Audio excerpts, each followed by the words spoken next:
Rev up your engines!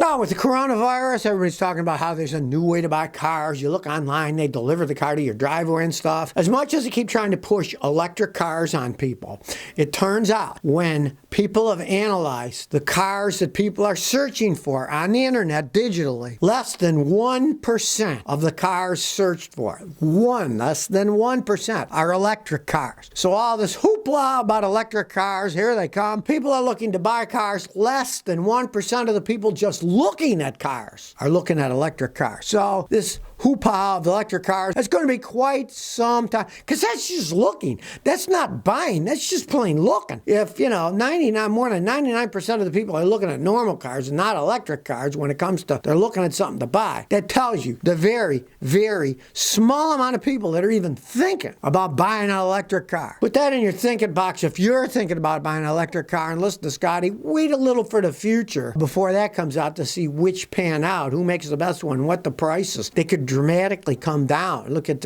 when I was younger, when it came out with the first CD player, I had a neighbor who bought one. It was like $800. Ooh, big CD player, right? And then a few years later, you get them for $50. So I wouldn't buy a $40,000 electric car now. Eventually, you may be able to buy it for $10,000. Your investment would be Eminent member says, how reliable is a 2007 to 17 Ford Expedition? The vehicle was produced for quite a while, so I expect they fixed issues. How reliable would you say it is? Now, they're pretty reliable until they get older. Once they get like 120, 130, 40,000 miles, they generally start to have electronic problems because they got all that electronic hoopla crap on it that everybody wants these days. Kick the bumper, the tailgate opens, all that crap, and it goes on and on and on and on. So they can get real expensive to fix as they get older. You get a lower mileage one and get it used, maybe you get a decent price on it. Just realize these aren't vehicles like, let's compare that to like a Toyota Sequoia, which is about the same kind of size stuff. Those things can go 300,000-400,000 miles. You never get that out of an Expedition unless you put a fortune into it. It depends on what you pay and what you expect to get out of it. You're going to get an Expedition used a lot cheaper than a Toyota. There's no arguing that. But it's not going to hold up as well. They keep adding all these bells and whistles on it, and that stuff breaks as they age. It used to be back 2-3 decades ago, the big Ford trucks could run forever, but they put too much stuff into them. Don't buy one that's got that stupid V6 twin turbo GDI EcoBoost, because that stuff is going to wear out even faster with all that weight that's got to pull. They need big engines. Putting smaller engines with turbos and GDI, big mistake in the long run, because they will wear out. Hydromoon says, Scotty, I got a 2014 Hyundai Tucson. After a brake replacement, the front left brake will not engage at all. We took it to a mechanic, says maybe it's ABS, but there's no ABS light. I took it to the dealer. They bled the ABS, but they still didn't fix it. The left front brake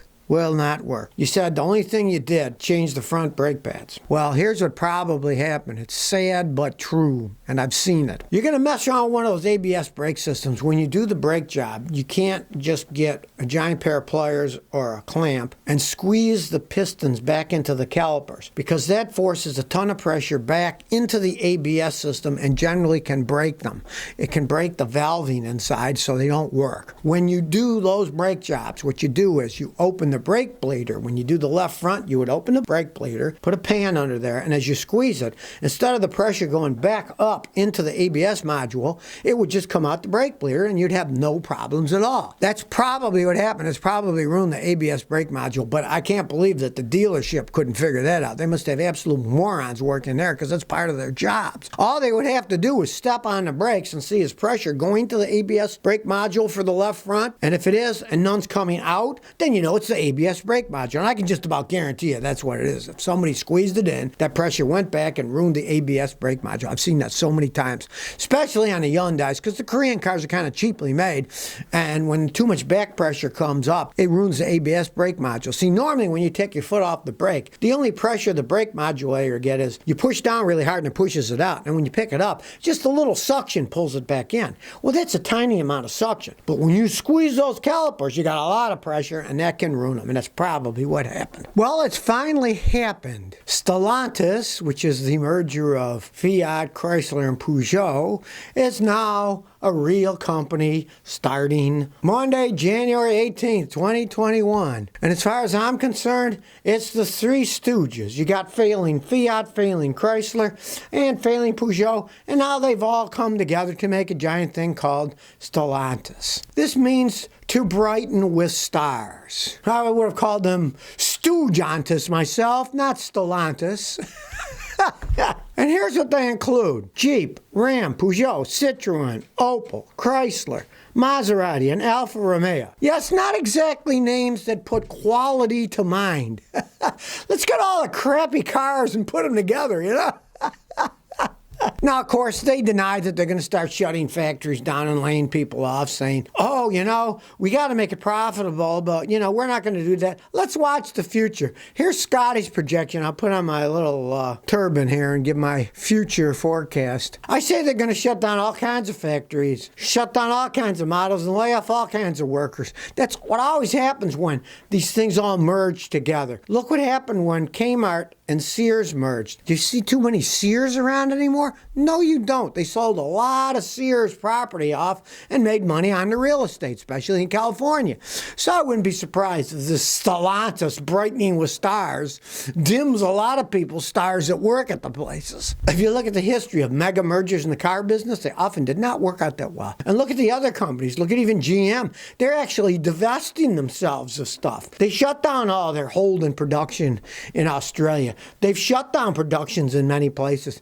They're trying to consolidate their core, how they can make money. Look at Ford Motor Company. They only make one Mustang car. That's it. They don't make any other cars, just trucks and SUVs. They make their money on F-150, so that's what they're producing. I predict a dismal failure with Stellantis myself, because you get three bad companies all merged together. I can't see how anything good comes out of that in the long run for everyone concerned. Sure, the executives can get perks and make money for themselves by supposedly raising their profit margin and stuff, but in the long run, three bad companies get together. It doesn't make any sense in the long run to me. But it actually exists now. It has actually happened. Well, if you think Elon Musk is a bit on the loony side, well, some of his detractors are too. If you saw the news the other day, Jamie Lynn Spears, the sister of the famous Britney Spears, blamed Elon Musk and Tesla for killing some of her cats because they weren't making any noise, saying that, oh, you know, this isn't the right thing to do. Cats are killed by this. But then later they retracted the entire statement. So here we've got the crazies criticizing the crazies, only in America, right? I guess those people do anything to get their name in the news. Kind of like old Elon. He wants to get his name in the news to keep the stock up, so when it has that certain amount of time over a certain profit, he gets to cash in and make billions for himself. So, you know, I would take everything that anybody says about those people and the people themselves with a gigantic grain of salt. Now, yes, electric cars are quiet. They don't make any noise other than the tires rolling and stuff like that. But let's face it, cats are pretty sensitive to one thing, and that's motion. And they see a car moving, they're going to notice it. It doesn't matter if it's making noise or not. My cat could be in a soundproof box, but if it had windows in it and birds flew by, it would see those birds and watch them. It's people are the ones you got to worry, because people don't pay attention to anything. People getting hit by them, that I can see. Somebody's walking on a corner, or the car comes up and hits them because it doesn't make any noise. And by law, now they got to make a certain amount of noise when they go below 30 miles an hour or something, so people can hear them coming up on them. But cats, they're a bit smarter than that, and they're very visual creatures. They would actually see the car. It wouldn't matter if they could hear it or not. Big things moving, they'd see it. So more craziness in America. Clubwater17 says, I'm looking at a 1996 Ford Probe 4-speed automatic with 90,000 miles on the body and 83,000 miles on a new engine that was put in it. It says engine runs smoothly, but there's an exhaust leak. They want $1,500. Is it a good car? No.